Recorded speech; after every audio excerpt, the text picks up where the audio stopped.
The third letter. That which the wise and virtuous wills, that which is his end, is the end purpose of mankind. The one end of human existence upon the earth is neither heaven nor hell, but solely the quality of being men, which we have here in ourselves, in its highest possible development. We know nothing else, and what we call godlike or devilish or animal is nothing other than human. What is not included in the highest possible development, what does not relate to this or bear upon it, either as part or as means, cannot be the purpose of man, nor be set to the wise and virtuous as an end, either in the most general or in the most special case. What lies above? In some measure, the purpose is obtained by all men, without their thinking it clearly or intentionally promoting it, simply through their birth to the light of day, and through their life in society. It seems if it were not their purpose, but a purpose with them. But the enlightened thinks of it clearly. It is his purpose. He makes it an intended aim of all that he does. How is it furthered in the great human society? Does everything work toward it with united powers directly or without shift? It seems not. Society does not think and work with the clarity of enlightenment, as does the wise individual man. The faults of the world before are a burden upon it, and busied with expiating these, it is hardly time to work for a posterity, which again will have to work for another. It must stand up to the great battle with refractory nature and slothful time. It seeks to win the judgment over both, and has underlying its task a disadvantageous but inevitable condition. It has divided the whole of human development into parts, and has distributed the branches and special tasks of these, and has allotted to each station in life its special field of cooperation. Just as in factory time and cost are saved in this, that one workman during his whole life only makes one kind of pen or pencil or wheel or vessel, only lays on these colors, only drives or steers this one machine, and another likewise during his whole life does some other sort of work, and at length an over-foreman, unknown to them, unites what they have done in a whole, even so it is in the great workshop of human development. Every station in life works and makes something for all the others beyond what each must do for his share in his own person, and they make also for him what he, otherwise engaged in his own welfare, has neither time nor skill. The unseen hand of Providence leaves all the work of individuals to the welfare and development of the whole.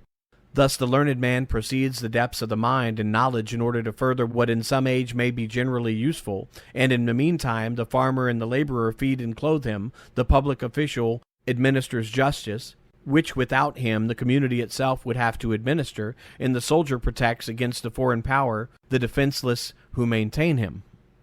Now every individual develops himself specifically for the station in life which he has chosen. From youth on, either through choice or chance, he has been destined exclusively for one vocation. That education is held best which prepares the boy most suitable for his future calling.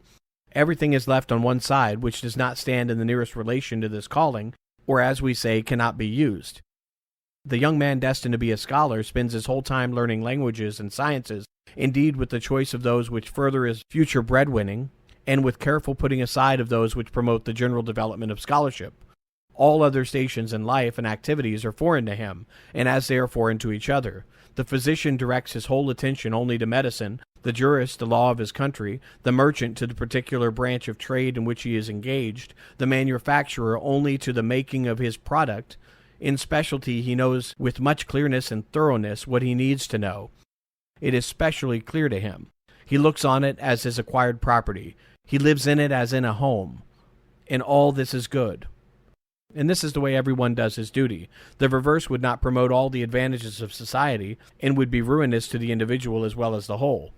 But out of there arises necessarily with all a certain incompleteness and one-sidedness which commonly, though not necessarily, passes into pedantry. Pedantry, which we commonly attribute only to the learned walk of life, perhaps because it is more noticeable here, perhaps because here men are more intolerant, prevails in all stations of life, and its fundamental principle is everywhere the same, namely, to take the particular training for its special walk of life for the common training of mankind, and then strive to make it such in practice. Thus the pedantic man of learning has regard only for science and rejects all other values, his lectures and speeches in mixed societies, to bring in his hearers some particle of his learning and make them long for his precision in thought.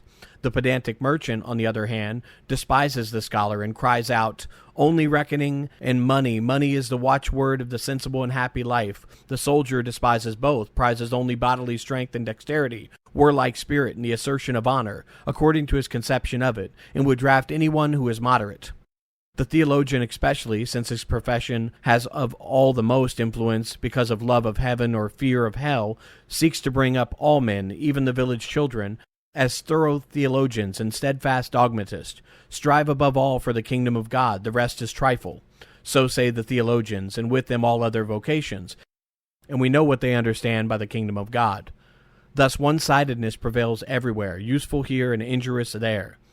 Thus each individual is not simply a learned man, he is a theologian or a jurist or a physician. He is not simply religious, he is a Catholic or a Lutheran or a Jew or a Mohammedan. He is not simply a man, he is a politician or a merchant or a soldier. And so everywhere the highest possible development of vocation hinders the highest possible development of humanity, which is the highest purpose of human existence. Indeed, it must be hindered, since everyone has the indispensable duty to make himself as perfect as possible for his own special calling, and this is almost impossible without one-sidedness. With these presuppositions, we must now turn back to Freemasonry, not to depart from it again, and build upon them the certain significant conclusions. Masonry cannot aim at any of the ends in which any of the vocations, regulating agencies, or orderings in human society are already openly and notoriously busied. It can tread in the path of no other organization, or go beside it. If it did, it would be superfluous, since it would seek to do what could be done without it. It could not excuse itself on the ground that a public institution, beside which it would go on, and whose aim it would adopt, was defective and faulty. It is a mere presumption to seek to make better a secondary concern, what another cannot make better as its chief concern. It is foolishness to pronounce a judgment of condemnation against institutions which perhaps we know only as to their external difficulties, and not as to their unsociable difficulties, which they find in the object of their activity. Each of these institutions in the state carries the germ of what is better in itself and strives toward perfection, and the question for Masonry can only be whether an institution for a certain purpose is there, not whether it is good. Others must care for that. If Masonry were to take hold actively of the plan of another institution, it would only spread the disorder more widely, since it would only disturb and confuse the carrying out of the plan. It would be highly injurious in that it must add to this activity secretly, since, indeed, it is not known to have taken over any single branch of human development. If such a society might busy itself with the ecclesiastical, political, philosophical, learned, or mercantile subjects, if the wise and virtuous man could not support it, much more when its confused existence became known to him, must he destroy it, and to that end it would require no further trouble than to advertise it, since it is the highest interest of whole human society, in each of its branches of the state, of the church, of the learned, and of the trading public, to blot out such a miseducation so soon as he became acquainted with it. Thus every purpose which any calling in society is already busied would be wholly and unqualifiedly excluded from Masonry, and it would be just as foolish and ridiculous if its members sought secretly to make good shoes with it as to seek to reform the state as a whole or in particular. Every Mason who would gainsay this would put not only his good will and Masonic insight, but also his sound judgment under suspicion. But it must have some purpose, since otherwise it would be an idle, empty sport, and the wise and virtuous could have no more to do with it than if it had set itself the harmful purpose above described. But this could only be such a purpose for which the greater human society has no special institution, a purpose for which, according to the nature of the purpose and of society, it can have no special institution. If it could have such an institution, then it would be the more be the wise and the virtuous to put this institution in the bosom of the great society, and allow it to proceed therefrom, than to seek to further its aim through separation from this society. The nature of the great society and the nature of the purpose inhering in it would demand absolutely that he make the state mindful in this almost incomprehensible way of this until now forgotten branch of the order's activity. He must therefore then leave it to the great society unconditioned, whether he wishes to find institutions for it or not. In no case may he, in order to be efficient for this purpose, set himself apart with the special society, since he in no case belongs to it for this sort of activity. Now comes the question whether there can be such a reasonable and good purpose for which the greater society, according to its nature, can have no special institution, and what this purpose may be. If so, the one possible purpose of Masonry, pure and considered as a special society, will be found.